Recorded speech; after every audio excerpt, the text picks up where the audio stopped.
বর্ধমান শান্ত কুসুম গ্রাম থেকে সোজা অনলাইনে পাকিস্তান, মালয়েশিয়া কিংবা ইন্দোনেশিয়ায় জঙ্গি প্রশিক্ষণ। রাজ্য থেকে এবার এসটিএফ এর জালে ধরা পড়ল কুখ্যাত জৈশ জঙ্গি। ছদ্মবেশে বর্ধমানের আবাসনের ডেরা বেঁধে লোন উলফ ধাঁচে হামলার বড় সড় ছক কষেছিল হামিম মণ্ডল। সেন্ট্রাল আইবির জেরায় বিস্ফোরক তথ্য।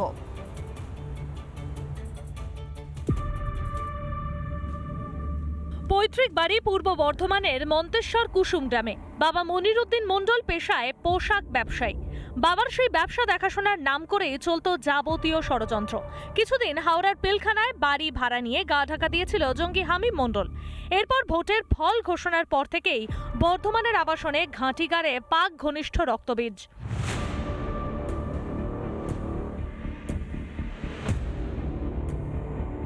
এই রুমে 2B যে ফ্ল্যাট রয়েছে এই ফ্ল্যাটে ভাড়া থাকতেন। এই যে ফ্ল্যাট কিন্তু এখন বন্ধ রয়েছে। আমরা কিন্তু বারবার করে কেউ আছেন বাড়িতে, কেউ আছেন?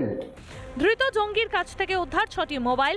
ডিজিটাল ডিভাইস থেকে মুছে ফেলা তথ্য উদ্ধার করতে বিশেষজ্ঞদের সহায়তা নেওয়া হবে। গোয়েন্দা সূত্রে যেটা জানা যাচ্ছে, বর্ধমান মন্তেশ্বরের কুসুম নামক একটি গ্রাম আছে, সেই কুসুম গ্রামের ছেলে এই হামিম মণ্ডল।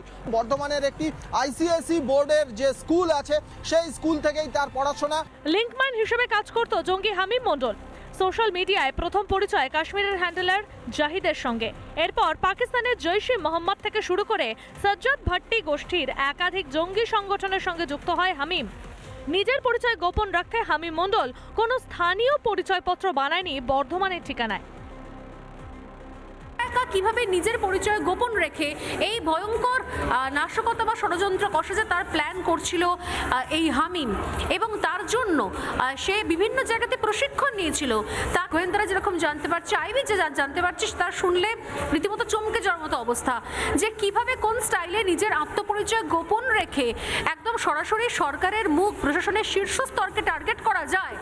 তার জন্য বিশেষ প্রশিক্ষণ দিয়েছিল এই হামিম, এবং প্রশিক্ষণের জন্য কোথায় কোথায় গিয়েছিল কয়েকটা জায়গার নাম বলছি, ইন্দোনেশিয়া, মালয়েশিয়া, সেখান থেকে সে বিশেষ প্রশিক্ষণ নিয়েছিল এবং বেশ কয়েকদিন ছিল পাকিস্তানেও, যদিও পাকিস্তানে প্রাথমিক এবং এর মাঝখানেও একবার পাকিস্তানে সে গিয়েছিল। তবে শেষ রক্ষা হলো না।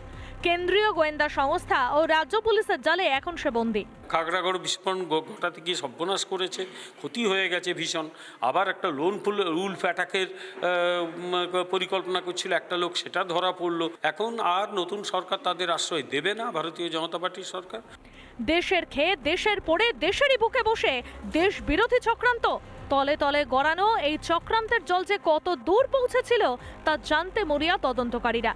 তবে ষড়যন্ত্র যতই বড় হোক, বদলের বাংলায় জঙ্গিদের খেল খতম। রিপাবলিক বাংলা। নানা ধরনের কন্টেন্ট দেখার জন্য লাইক করুন, শেয়ার করুন আমাদের ফেসবুক পেজ, সাবস্ক্রাইব করুন আমাদের ইউটিউব চ্যানেল। পাশাপাশি অন্যান্য ব্রেকিং নিউজের জন্য অবশ্যই চোখ রাখুন রিপাবলিক বাংলায়।